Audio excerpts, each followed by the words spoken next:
Kalipon.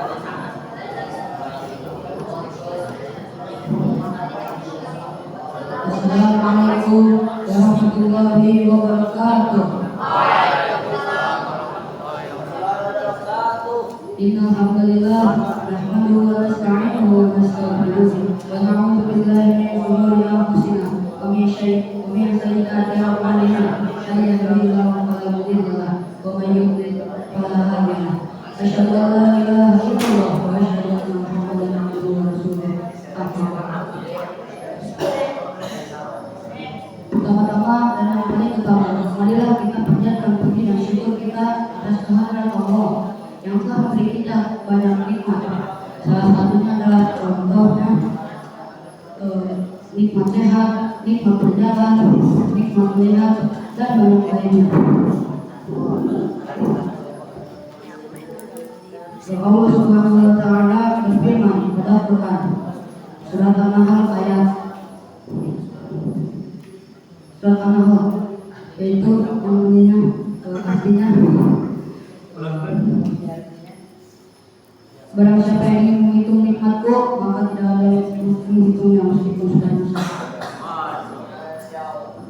Salawat serta salam marilah kita ulang limpahkan kepada junjungan Nabi kita, yaitu Nabi Muhammad SAW, yang telah membawa Islam dari zaman kegelapan hingga zaman terang benderang seperti saat ini. Beliau rela dicaci maki, dihina, hingga diancam nyawanya. Dan hasilnya adalah sekarang, tugas kita sekarang adalah amar ma'ruf nahi munkar, seperti apa yang kita lakukan pada malam ini. Langsung saja saya akan membacakan bunyinya. Saya di sini saya akan menjadi yang saya akan membacakan kunjungan acara yang satu pembukaan, yang kedua pembacaan dari Qur'an, pembacaan Al-Quran dari kita, yang keempat tiga ceramah dari Qur'an, keempat penutupan. Langsung saja kita ke acara pembukaan, yaitu dengan mengucapkan basmalah bersama-sama.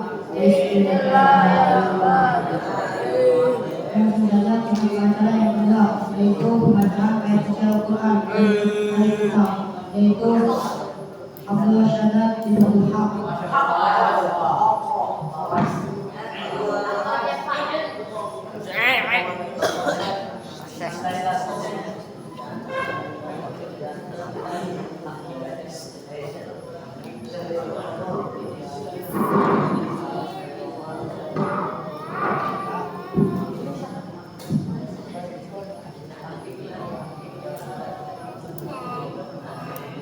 Assalamualaikum warahmatullahi wabarakatuh. Waalaikumsalam warahmatullahi wabarakatuh. A'udzu billahi minasyaitonir rajim. Bismillahirrahmanirrahim. Hal ataka hadithul ghasyiyah, wujuhun yawma'idin khashi'ah, 'amilatun nasibah, tasla ليس لهم طعام إلا من ضريع لا يسمن ولا يغني من جوع وجوه يومئذ ناعمة لسعيها راضية في جنة عالية لا تسمع فيها لاغية فيها عين جارية فيها سرر مرفوعة وأكواب موضوعة ونمارق مصفوفة وزرابي مبثوثة أفلا ينظرون إلى الإبل كيف خلقت وإلى السماء كيف رفعت وإلى الجبال كيف نصبت وإلى الأرض كيف سطحت فذكر إنما أنت مذكر لست عليهم بمسيطر إلا من تولى وكفر فيعذبه الله العذاب الأكبر إن إلينا إيابهم ثم إن علينا حسابهم صدق الله العظيم. Sekian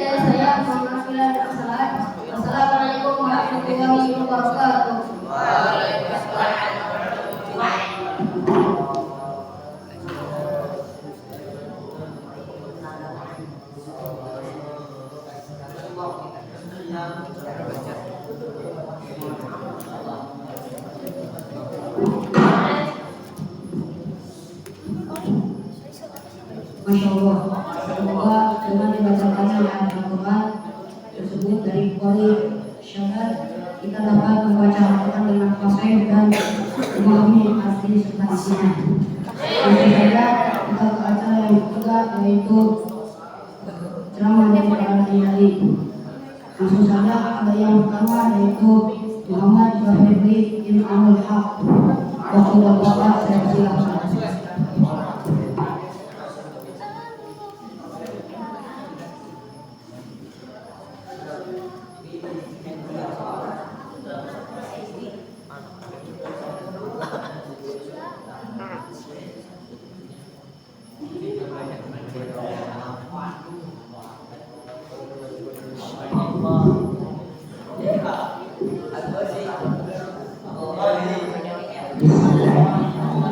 Assalamualaikum warahmatullahi wabarakatuh. Waalaikumsalam warahmatullahi wabarakatuh. Alhamdulillah, hamdan katsiran thayyiban mubarakan fihi kama yuhibbu rabbuna wa yarda. Allahumma shalli ala Muhammad wa ala ali Muhammad. Lailatul Qadar.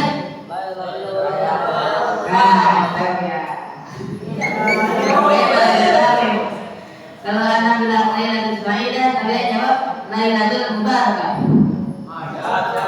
Oke? Sekali lagi. Lailatul Qadar. Lailatul Mubarakah. Baik, halakum. Alhamdulillah, segala puji bagi Allah yang telah memberikan kepada kita rahmat begitu banyak sehingga kita masih bisa berkumpul di majelis taklim ini yang insya Allah diberkahi oleh Allah Subhanahu wa Ta'ala dan dirahmati olehnya. Salam bertangga yang salah, semoga selalu diberikan limpahkan kepada Nabi Muhammad SAW. Insya Allah pada malam hari ini saya akan membacakan tausiah dan bersama fikih tentang air. Dalam Islam, air adalah media untuk kita bersuci. Dan dalam agama Islam ini, air yang dapat digunakan untuk bersuci ada 7 macam. Dan para ulama sepakat dan mendefinisikannya sebagai berikut: segala air yang terdapat dari bumi dan yang turun dari langit. Totalnya ada 7 macam. Yang pertama adalah air hujan, yang kedua air laut, yang ketiga air sumur, yang keempat air embun, yang kelima air mata air, yang keenam air salju, yang ketujuh air embun. Oh, udah. Berarti satu lagi apa? Air sumur disebut. Oh, air sungai. Lagi air sungai. Terima kasih yang menjawab. Ya Allah. Air es, masya Allah. Apakah bisa diulang? Saya belum nulis. Apa? Bisa diulang? Bisa diulang? Sama air hujan. Lanjut ya. Dan dari ketujuh macam air tersebut, dalam Islam diklasifikasikan lagi air tersebut menjadi 4 macam. Yang pertama adalah air mutlak, yaitu air suci yang mensucikan. Yang kedua adalah air yang suci yang dapat mensucikan, tapi dimakruhkan untuk digunakannya. Dikarenakan jika menggunakan air tersebut, maka akan tertimpa penyakit kulit. Contohnya adalah air yang terkena sinar matahari secara langsung, dan air yang terkena kata logam.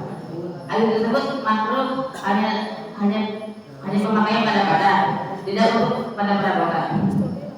Yang ketiga adalah air musta'mal, yaitu air yang telah digunakan untuk bersuci, tapi air tersebut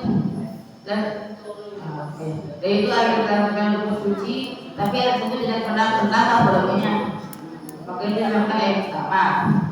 Yang keempat adalah air yang najis, yaitu adalah air yang terkena najis dan salah satu dari 3 sifat air berubah, yaitu baik rasa, warna maupun aroma atau bau, atau air yang dibawa atau air yang dibawa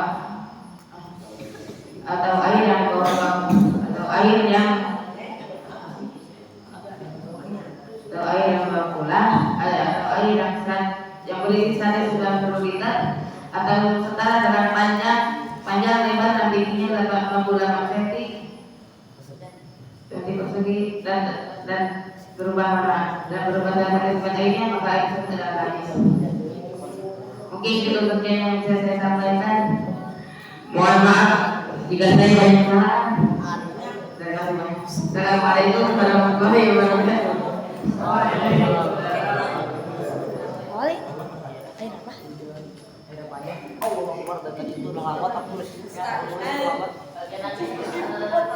Yang kurang.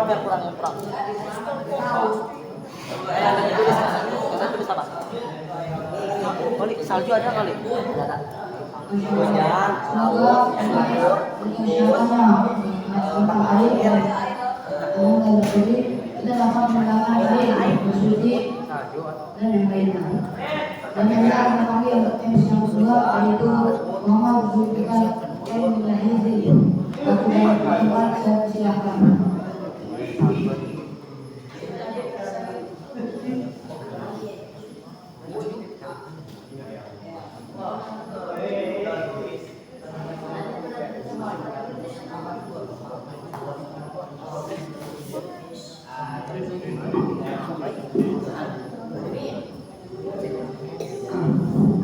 Assalamualaikum warahmatullahi wabarakatuh. Alhamdulillah wassalatu wassalamu ala Rasulillah. Yang pertama dan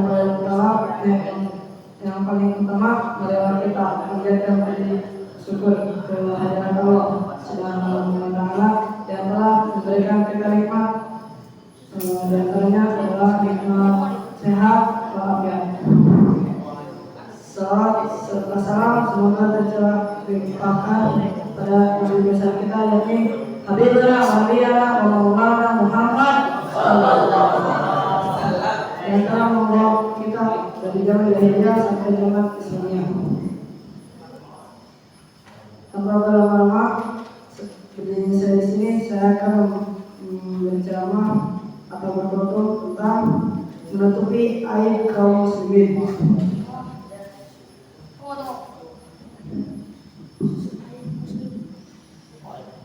Menutupi aib seorang muslim merupakan kewajiban bagi seorang muslim kepada saudaranya. Barang siapa menutup aib seorang muslim, maka Allah akan menutup aibnya di hari kiamat. Nabi Shallallahu Alaihi Wasallam bersabda, barang siapa yang meringankan kesulitan seorang muslim dari kesulitan duniawi, maka Allah akan menghilangkan baginya kesulitan di akhirat. Barang siapa yang memberikan kemudahan bagi orang yang mengalami kesulitan di dunia, maka Allah akan memudahkan baginya kemudahan urusan di dunia dan akhirat. Barang siapa yang menutupi aib seorang muslim sewaktu di dunia, maka Allah akan menutup aibnya di dunia dan akhirat. Sesungguhnya Allah akan senantiasa menolong seorang hamba selalu dia menolong saudaranya. Di dalam diri. Menutupi aib seorang muslim merupakan perbuatan yang dicintai Allah. Nabi Shallallahu Alaihi Wasallam bersabda, Inna Allah Azza wa Jalla Halimun Hayyun Sitirun Yuhibbul Haya Awasat. Sesungguhnya Allah Maha Pemurah, Kekal dan Maha Pelembut. Dia mencintai rasa malu dan sikap menyembunyikan aib. Hadis riwayat Abu Dawud. Seorang muslim dianjurkan untuk menutup aibnya sendiri dan tidak menceritakannya kepada orang lain meskipun teman dekatnya. Diriwayatkan bahwa ada seorang laki-laki datang kepada Rasulullah dan berkata, wahai Rasulullah, aku pernah mendapati seorang perempuan di ujung Madinah. Lalu aku berbuat tidak baik kepadanya. Maka ini aku datang kepadamu, berilah aku hukuman yang engkau kehendaki. Kemudian Umar berkata, seandainya engkau menutupi aib dirimu, sesungguhnya Allah telah menutupinya. Dan Nabi dia tidak menjawab. Kemudian laki-laki itu berdiri dan pergi. Nabi pun memerintahkan seseorang untuk menyusul dan memanggil laki-laki tadi. Lalu Nabi membacakan kepadanya firman Allah. Jadikanlah sholat pada pagi dan petang dan pada penolakan malam. Sesungguhnya perbuatan-perbuatan yang baik itu menghapus dosa perbuatan-perbuatan yang buruk. Itulah peringatan bagi orang-orang yang beriman. Quran Surat Hud ayat 114. Salah seorang sahabat bertanya, "Wahai Rasulullah, apakah ayat itu khusus untuk orang itu saja?" Nabi SAW bersabda, "Tidak, akan tetapi untuk semua manusia." Hadis riwayat Muslim. Udair bin Iyad rahimahullah berkata, "Sesungguhnya mukmin itu akan senantiasa menutupi dan menasihati, sedangkan orang munafik dan pendosa senantiasa akan membuka aib serta mencela." Allah Subhanahu wa taala melarang mencari-cari aib seorang muslim.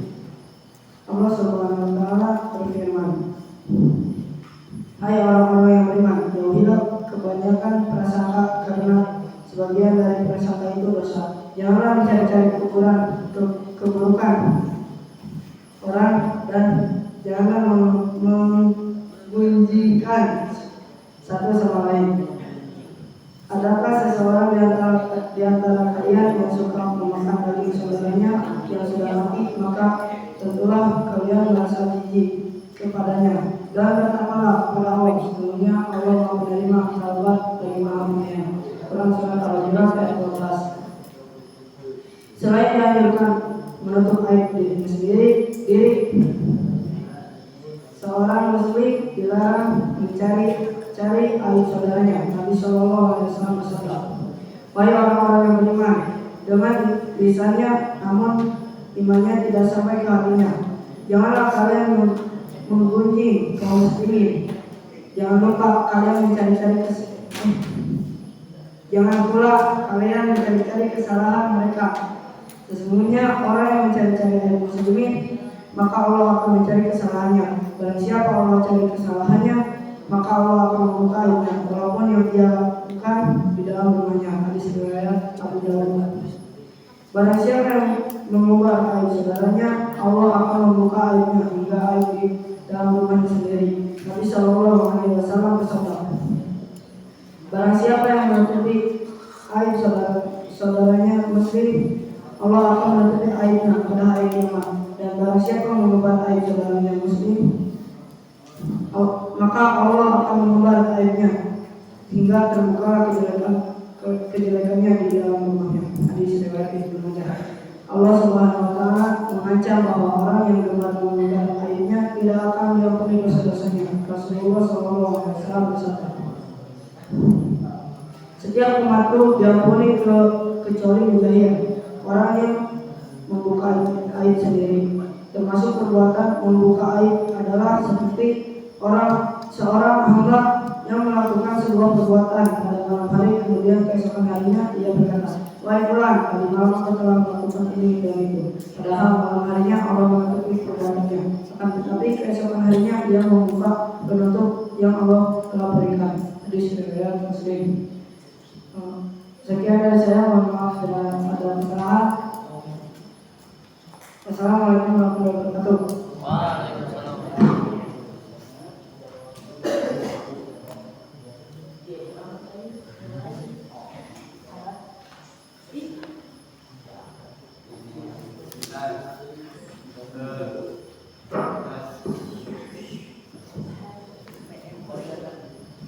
Masya Allah. Semoga dengan menjelaskannya menutupi aib seorang muslim, kita dapat menutupi aib teman-teman kita, dan semoga kita ditutupi aibnya saat pada hari kiamat kelak.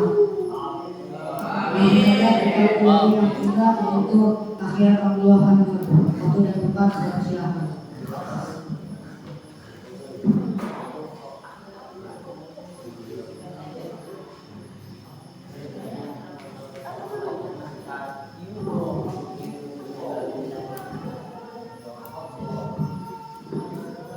Assalamualaikum warahmatullahi wabarakatuh. Alhamdulillah wassalatu wassalamu ala Rasulillah, amma ba'du. Pertama-tama yang paling utama, marilah kita panjatkan puji syukur kita atas kehadirat Allah Subhanahu wa taala yang telah memberikan kita banyak kenikmatan. Salawat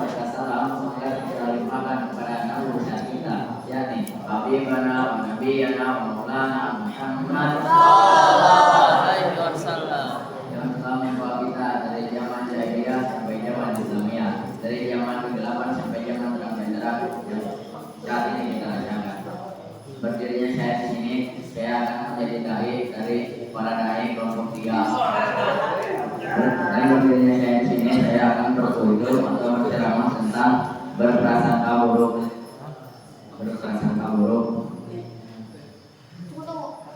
Hukum asal berprasangka buruk terhadap sesama muslim yaitu terlarang, karena kehormatan seorang muslim pada asalnya terjaga dan mulia. Prasangka buruk kepada orang lain adalah akhlak yang tercela dan dilarang dalam agama. Dalam Quran surat Al-Hujurat ayat 12, Allah melarang setiap muslim untuk berburuk sangka kepada orang lain. Dalam ayat ini terdapat larangan mencari-cari kesalahan atau kejelekan yang merupakan efek dari prasangka buruk. Para ulama membagi suudzon menjadi 4 macam. 1. Suudzon yang diharamkan, yaitu suudzon yang kepada Allah, suudzon kepada Allah dan kepada sesama muslim tanpa bukti yang nyata. 2. Suudzon yang dibolehkan, yaitu suudzon kepada sesama manusia yang dikenal penuh keraguan atau sering melakukan maksiat. 3. Suudzon yang dianjurkan, yaitu suudzon kepada musuh dalam suatu pertarungan. 4. Suudzon yang wajib, yaitu suudzon yang dibutuhkan dalam rangka kemaslahatan syariat. Kemudian dapat saya sampaikan. Mohon maaf bila terlalu pendek. Assalamualaikum warahmatullahi wabarakatuh.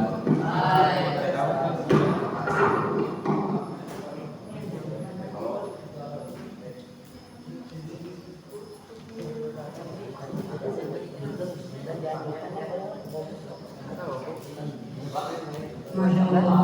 Semoga dengan dijelaskan tentang suudzon, kita tidak suudzon kepada teman kita, teman sesama muslim kita. Langsung saja kita ke acara yang keempat, yaitu penutupan. Marilah kita tutup acara ini. Tutup.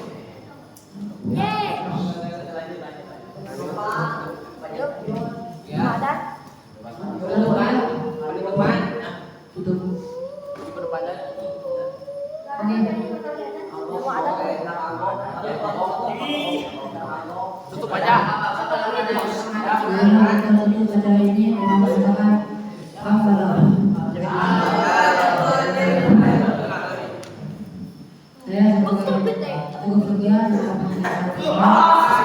Saya sebagai MC pamit undur diri. Assalamualaikum warahmatullahi wabarakatuh.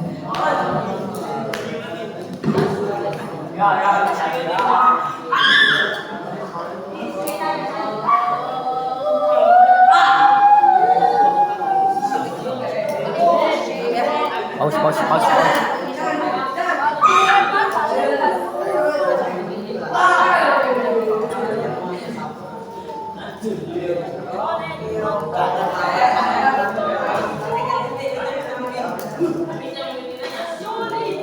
Oh,